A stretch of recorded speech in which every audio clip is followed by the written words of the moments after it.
아침에 일어나니까 눈이 많이 왔어요. 그래서 저도 모르게 와, 화이트 크리스마스다 그러고 나서 자동적으로 올라오는 건 내일 화요일 유리창 다는데 이게 웬 눈이요? 이 마음이 벌써 딱 올라오는 거예요. 눈이 오면 작업하는데 또 어려울 텐데 이 고민이 되니까 화이트하우스가 저에게는 별로 안 좋게 보여요. 그런데 이런 생각을 해봤습니다. 생각을 바꾸자. 내일 일은 내일 염려하자. 오늘은 오늘로 기뻐하고 즐거워하자. 하나님이 눈을 내려주셔서 모든 더러운 것들을 덮어주셨지. 예수 그리스도의 보혈의 피로 우리의 모든 걸 덮어주셨지. 그렇게 생각을 바꿔보았습니다. 어제 저녁에 우리 어린아이들로부터 작년에 이르기까지 찬양과 율동으로 성탄 전야제를 드렸습니다. 제 마음속에는 제 어렸을 때 기억이 나요.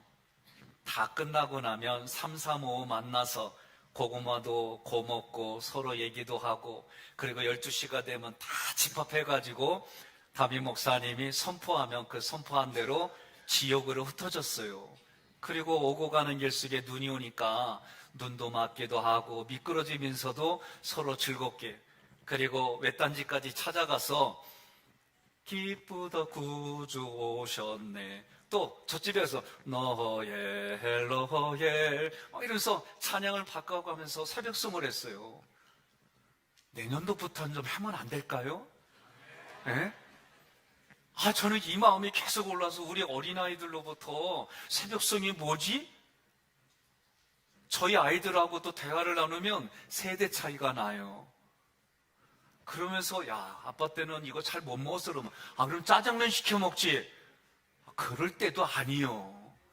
이런 일들이 세대 차이가 나요. 그래서 저희 동네만 교회가 있지 않아요. 옆에 동네도 교회가 있어요. 서로 알잖아요. 그래서 서로 먼저 도착하면 우리가 먼저 그래 찬양하고 옆집에서도 또 찬양하고 그런 분위기였어요. 요새 새벽송 하면은 컴플레인이 많이 온디야. 그럼 방법이 있어요. 전화하고 그 집에다 전화하고 기쁘다 구주 오셨네 만백성 이렇게 하면 되잖아. 내년도 좀 해볼까요? 해봅시다. 네? 그래서 세상의 가치와 문화대로 자꾸 잠식당하는 좋은 것들이 사라져요. 시간이 지나고 나면 서로에게 유익이 되고 이런 좋은 추억들이 있는데 그런데 점점 인권과 개인의 권리와 이런 것들로 인해서 우리의 인간성을 화목하게 하고 즐겁게 하는 일들이 사라지는 현장에 살아보니 마음이 불편할 때가 있어요. 그래서 우리가 서로에게 유익이 되고 즐겁고 하나님의 기독교 문화를 우리가 우리 자녀들에게 남겨줘야 될 것 같아요.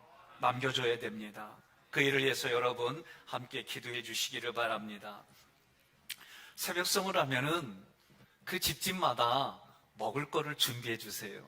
그거 가지고 25일 날 식사하면서 선물로 나눠주고 그래요.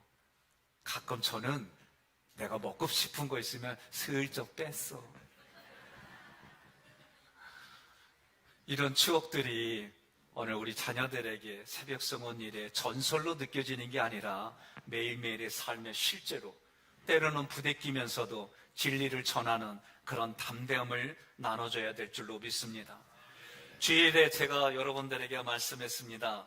우리가 예배에 1년 동안 예배의 정신을 가르치는데 어떻게 하느냐? 제가 먼저 선창을 하면 두 번째 구절은 여러분들이 읽기로 했습니다. PPT로 보여주세요. 여러분 성경을 높이 들고 함께 고백하겠습니다. 예배 번제는 모든 것을 거는 겁니다. 이제부터 헌신하며 살겠습니다. 예배 소재는 내 자아가 고운 가루가 되는 겁니다. 이제부터 원망과 불평을 하지 않고 감사와 은혜를 나누겠습니다. 예배 화목제는 화목제물이 되는 겁니다. 이제부터 용서하며 살겠습니다.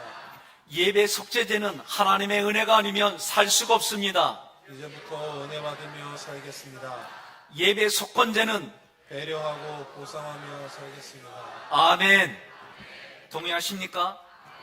우리가 선서할 때 오른손을 드는데 오늘 우리는 성경을 높이 들고 함께 이렇게 고백하는 거예요. 예배의 정신이 이런 거예요. 이런 정신으로 예배를 드리고 살아가는데 여러분, 하나님의 은혜가, 하나님의 형통함이, 하나님의 도우심이 없을 수가 없어요. 여러분, 그런 신앙생활에서 이제는 2024년도부터는, 아니 오늘부터는 하나님의 은혜 가운데, 하나님의 도우심 가운데, 하나님의 응답 가운데 살아가기를 주님의 이름으로 권면하며 축복합니다. 오늘 본문의 말씀에 보니까 11절에 우리가 이방인이라고 얘기를 해요. 성경을 보면 하나님께서 이스라엘 백성을 맏형으로 하나님이 선택했어요. 그래서 사명이 뭐냐? 맏형이 해야 될 게 뭐냐? 이웃들에게, 자기 동생들을 잘 책임지라는 거예요. 내가 너를 만나준 것처럼 그 만나신 하나님을 동생들에게 경험시키라는 거예요. 그래서 이스라엘 백성이 예, 그렇게 하겠습니다 하고 이방 동생들에게 가서는 뭐라고 그러냐? 배다른 민족이요, 함께 상종을 못할 민족이요, 저들은 우리가 같이 섞여서도 안 돼, 이렇게 한 거예요. 하나님의 의도와는 전혀 다르게 이들이 살았어요. 많은 환난을 겪습니다. 제가 고2 때 은혜를 받고 신학을 공부하고 목회자가 되겠다고 서원했어요. 그리고 이제 고3 때 제가 다른 길로 갔어요. 안 됐습니다. 실력이 없어서. 그리고 재수할 때에 어머니하고 얘기를 중에 저 신학 공부할게 서원대로. 그랬더니 어머니가 눈에 눈물을 글썽이면서 너 장남이잖아. 동생들 네가 보살펴 줄 수 있는 다른 직업을 구하고 돈을 벌어서 동생들 보살펴 줘. 이게 제가 부대낄까요? 부대낄까요? 부대끼죠. 장남이니까 부대껴요. 고민하다가 어머님께 신학을 공부하겠습니다. 어머니는 간절히 말립니다. 기도도 말리는 기도하셔요. 어쨌든 제가 신학을 공부했습니다. 제가 그렇게까지 어머니하고 부대끼면서 신학을 공부했으니까 제가 열심히 공부하고 했을 거 아니요? 안 그래요. 들어갔더니 또 부대끼는 일들이 있어요. 학교가 종합대학이다 보니까 참 신학과 갈등이 있는 구호도 외치고 다양한 부분들을 겪다 보니까 저도 그 열정들이 사라지기도 하고 그래요. 군에 들어가면서 다시 회복했습니다. 그리고 하나님 앞에 헌신하며 결단하며 살아갑니다. 제가 그 후로 열심히 할 것 같지요? 안 그래요. 또 부대끼는 일들이 생기는 거예요. 목회를 나갑니다. 목회를 나가기 전에 저희 동기들보다 몇 년이 늦었어요. 왜? 제가 생각하는 개념으로는 목회 생활이 감당이 안 될 것 같아요.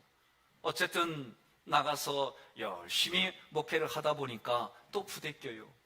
내가 이러려고 목회했는가? 그러면서 경제적인 부분부터 관계적인 많은 부분들이 부대껴요. 내가 배웠던 대로 나타나는 현상이 거의 없어요. 제 눈에는 저건 신앙생활이 아닌데 이런 부분들이 자꾸 부대껴요. 그러니까 하나님에 대한 열정도 때로는 부대껴요. 제가 가장 부대낀 게 뭐냐? 학교 다닐 때에, 초등학교 다닐 때에, 오늘날로 말하면 생물시간, 과학시간인데 창조론하고 진화론이요. 여러분, 제가 어떤 거 택했을까요? 진화론은 먼지가 생명이 돼가지고 이렇게 진화돼서 우리가 다 그렇게 사람이 되고 원숭이 됐다, 그 얘기고, 창조론은 하나님이 만드셨다는 거예요. 내가 신앙의 4대째요. 내가 뭘 택했을까요? 믿음대로 얘기해봐요. 뭘 택했을까요? 감사합니다. 진화론 택했시오. 점수를 해야 되잖아. 생각이 부대낍니다. 아니, 내가 점수를 얻어야지 그 다음 학교에 가고 그 다음 학교 대학까지 가고 대학원까지 가지. 그런데 진화론을 택해보니까 이쪽에서는 양심이 거리껴져요. 성경은 창조론이고 네가 그렇게 고백했는데 현실을 네가 타협하면서 그럴 수가 있어? 이런 부대낌이 너무 많이 오는 거예요. 여기서부터 시작일까요? 그전에도 부대꼈지요. 아니, 할아버지도 장로님이고 아버지 장로님인데 장로님은 왜 그렇게 살아? 이게 제 마음속에 그전에는 절대적인 할아버지와 아버지의 모습이 내가 이제 머리가 커지고 내가 이제 가슴도 커지고 그러다 보니까 듣는 지식으로 인해서 왜 그렇게 산대요? 내가 속으로만 말했지. 이렇게 부대끼는 일들이 많아지는 거예요. 결혼하면 모든 게 다 행복하고 좋을 것 같았어요. 그래서 결혼했슈. 제가 싸웠을까요? 안 싸웠을까요? 아니, 어제 나를 그렇게 봐줘요? 에? 제가 우리 교회에 부부간에 절대로 안 싸운 분은 내가 류필규 장로님 부부 외에는 아직 못 들어봤어요. 처음에 신방 가서 부부가 한 번도 안 싸웠대요. 그래서 제가 속으로 거짓말 이랬어요. 근데 두 분을 알아가니까 진짜 이분들은 싸우지 않았겠다라는 게 제 마음에 와닿는 거예요. 저는 이 나라의 역사적인 사명과 중흥으로 아내하고 싸웠어요. 내용은 뭐냐? 치약 짜는 것 갖고 싸웠어요. 저는 어머니로부터 배운 거예요. 좀 알루미늄 된 튜브잖아요. 밑에서부터 이러면서 짠 거예요. 네? 힘 많이 들어가요. 그러고 나면은 아내는 가운데서 푹 짜. 얘기해도 안 고쳐져. 저는 밑에서부터 밀었고 똘똘똘 마르면 저는 완벽주의 성격이 있어요. 그래서 옆에 조금이라도 뒤지면 안 돼요. 줄도 맞추고 이렇게 했어요. 이것 가지고 부대끼니까 사내 안 사내 이러더라고. 아니 그게 뭐 어쩌다고. 지금 같으면 웃으면서 얘기하죠. 그때는 심각했어요. 나만 그리요?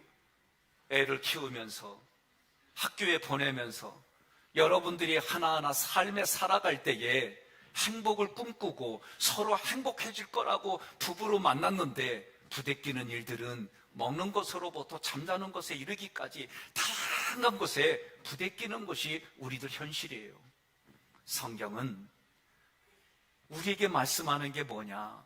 천국도 이미 주었다고 말씀해요. 이미 우리에게 주어온 것을 보라는 거예요. 좀 더 심리학으로 보면 내 생각과 감정을 바꾸라는 거예요. 성경이 말하는 거예요. 오늘 우리는 이방인이라는 거예요. 그 이방인이기 때문에 이방인에게는 이 땅에 살아갈 때에 소망이 없었다는 거예요. 그리스도에 대한 소망이 없어요. 신앙에 대한 소망이 없어요. 오직 세상의 소망밖에 없다는 거예요.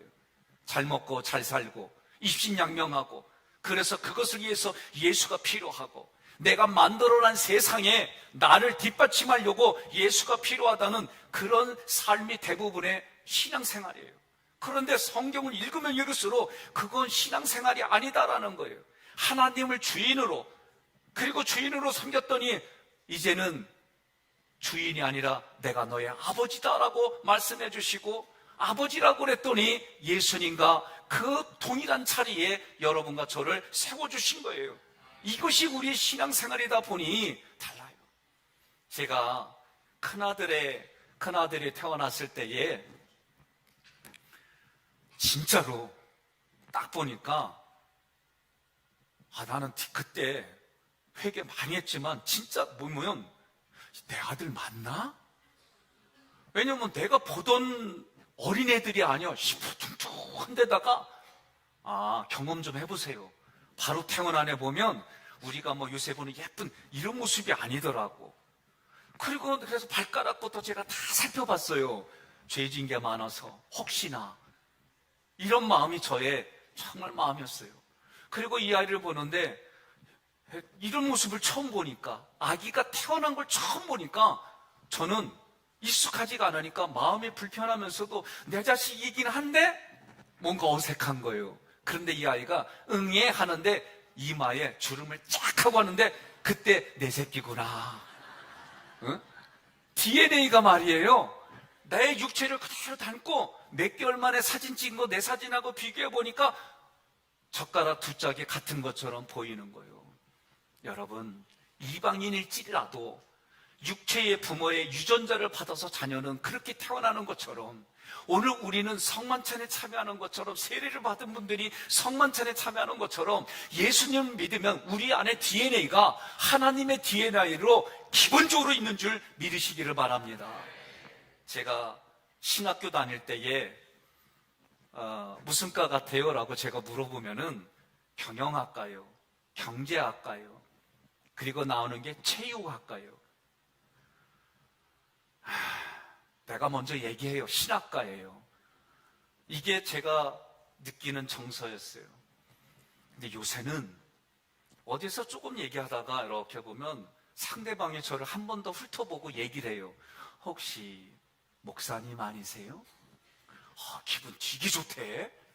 그래서 제가 물어봐요. 아니 어떻게 알았어요? 그랬더니 이분이 하는 얘기가, 아니 그냥 목사님처럼 보여요. 여러분들이 이제는 어떻게 하느냐, 손을 들고 여러분들이 이렇게 고백했잖아요. 500m만 돼도 택시 타고 오는 겨. 여러분 돈을 잘 벌어야 됩니다.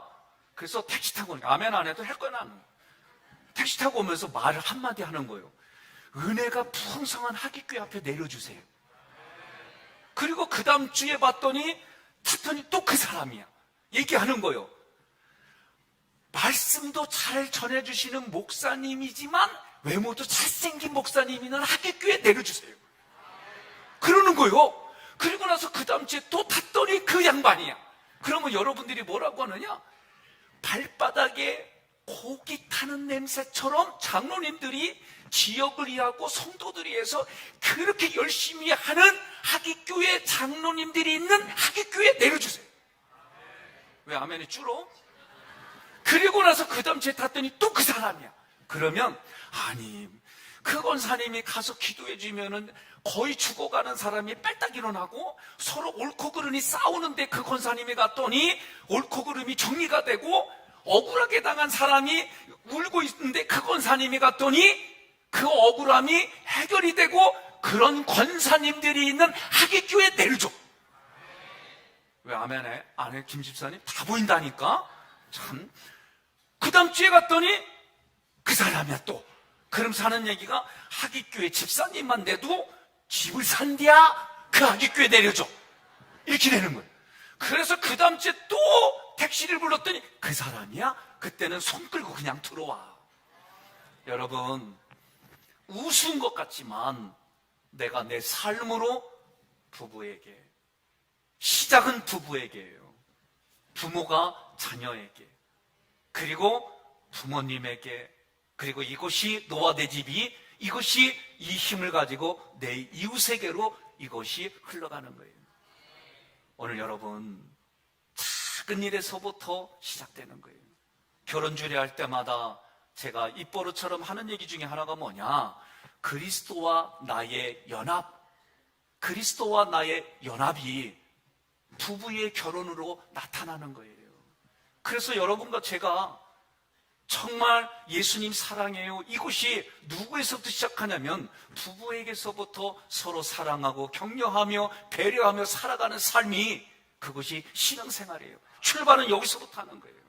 여러분, 조금 아까 성경을 들고 외쳤어요. 내 삶에 부대낄 때마다 그렇게 안 될 수도 있습니다. 여러분, 결혼하고 내가 처음 산 게 별것도 아닌 치약 짜는 것 때문에 불편한 일이 시작이 됐어요. 우리는 처음에 결단하면 그 결단한 대로 모든 게 이루어지고 할 수 있다는 생각을 가져요. 그렇지 않아요. 각자가 수십 년 동안 자기 마음대로 살아왔어요. 그 살아온 사람이 서로 맞춰가고 그 부대끼면서 맞춰가는 것처럼 하나님은 나와의 관계를 그렇게 만들어 주셨어요. 성경은, 우리는 이방인이에요. 성경이 말하는 대로 소망도 없어요. 하나님을 알지도 못해요. 그런 우리들에게 하나님이, 나에게 찾아와 주신 사건이 예수님이 이 땅에 오신 거예요.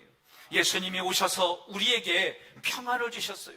14절에 보니까 예수는 우리의 화평인지라, 이 화평 에이레네는 어떤 뜻이냐? 하나님 앞에 죄가 있으면 하나님은 죄를 반드시 멸해버려요. 그러니 죄인은 멸망당할 존재예요. 더군다나 우리는 이방인이에요. 그런 이방인에게 하나님이 먼저 예수를 알게 한 민족과 예수를 알게 한 사람을 통해 그 사람에게 하나님의 모든 것이 흘러가게 했어요. 하나님의 DNA가 예수 그리스도예요. 오늘 우리는 육신의 DNA를 따라 우리 자녀들에게 그것이 흘러가게 하고 누가 보더라도 그렇게 살아가는 거예요. 여러분, 저는 최근에 그런 얘기를 들을 때마다 혹시 목사님 아니세요? 들을 때마다 기쁘면서도 자동적으로 올라오는 거는 난 여러분들에게 감사해요. 왜? 김춘수 씨가 그랬거든요. 내가 저 꽃의 이름을 불러주기까지는 그 꽃은 아무것도 아니었다는 거예요. 때로는 저도 부대낍니다. 때로는 저도 내가 아버지에게 그렇게 부대끼는 생각이 있었던 것처럼 내 자녀들도 부대끼는 얘기 저한테 해요. 아내도 얘기를 해요. 살다 보면은 전혀 모르는 사람들과도 부대끼는 일들이 있어요. 때로는 저도 실망해요. 낙심할 것 같고 죽을 것 같은 상황이 있어요. 그런데도 교회에 오니까 여러분들이 목사님 오늘도 기도해 줄 때마다 그렇게 해주시니까 내가 뭐라고?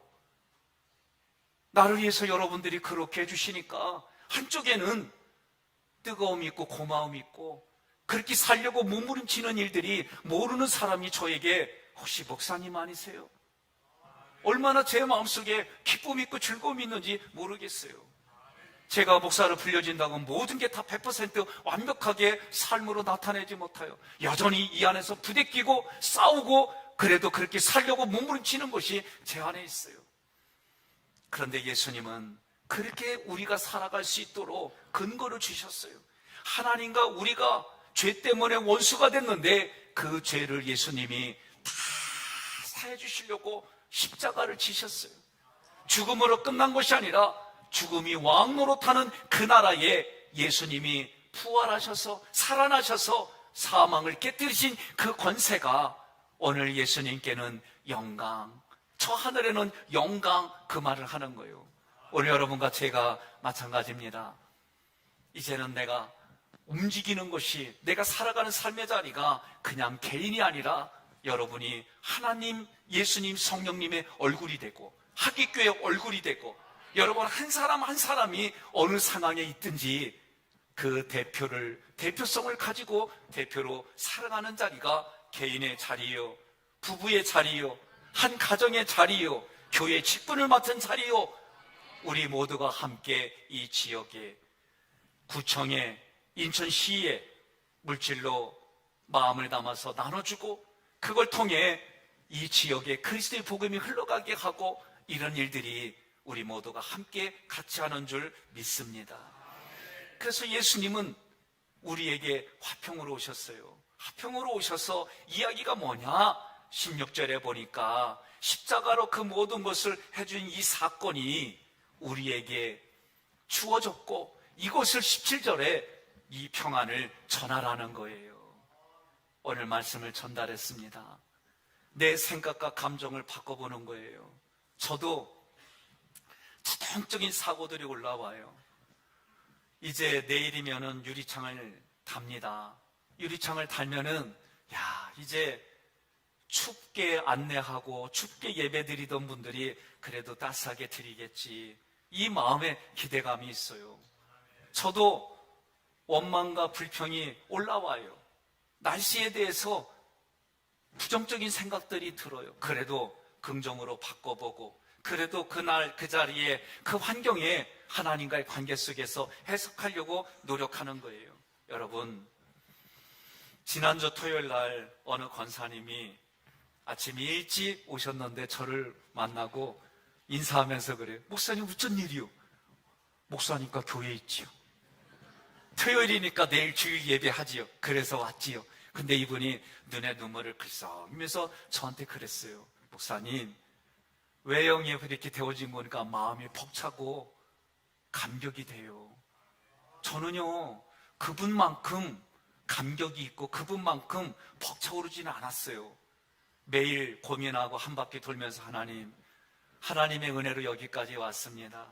우리 성도들에게 복을 내려주셔서 물질로도 충만하고 관계적으로도 회복이 되어지고 이들이 살아가는 삶의 신앙의 즐거움과 기쁨이 있게 하다. 그러면서 한 바퀴 돌고 이렇게 했지만 저는 그 권사님처럼 그 외형이 되어지면서 벅차오르는 감동이 있고 감격이 저에게 사실 없었는데 그 소리를 듣는데 그분의 눈에 눈물이 촉촉 젖은 모습을 보면서 제 마음에 감동이 오고 감격이 같이 누려졌어요. 얼마나 감사한지. 이제 내일이면 여러분 함께 기도한 일들이 외형이 이제 우리가 계획한 대로 다 이루어져요. 그리고 저는 내부적으로 또 어떻게 우리가 하나님께 예배드릴 수 있는 영적인 자리를 만들까? 그러면서 육체는 어떻게 편리하게 이 구조로 갈까? 이 고민하며 하는데 장로님들이 좀 쉬었다 하지요? 그래서 좀 쉬었다 하기로 했어요. 예? 서로가 맞춰가고 한쪽에서는 또 하고 싶은 마음이 있어도 또 우리의 형편들을 살펴가고 그래요. 여러분 고생들 많으셨어요. 오늘 우리가 이렇게 외형을 바꿔가며 그러면서도 내 내면을 바꿔가자고 그렇게 선포하고 오늘 여기까지 왔어요. 오늘 우리에게 이런 모든 것이 근거가 되는 것이 예수님이에요. 예수님이 오셔서 십자가로 모든 죄를 사해 주시고 여전히 우리는 20년 전, 10년 전, 1년 전 그리고 내 자신을 바라보면 아마 공감할 거예요. 성장했어요. 성숙했어요. 그리고 같은 표현도 이제는 그 수준이 높아졌어요. 우리 신앙이 성숙하고 성장하는 길로 가기 시작했어요. 오늘 이 일을 위해 예수님은 오늘 다시 매일 날마다 성령의 충만함으로 오시는 것이 예수님이 나에게서 내 마음속에서 다시 태어나는 그 역사인 줄 믿습니다.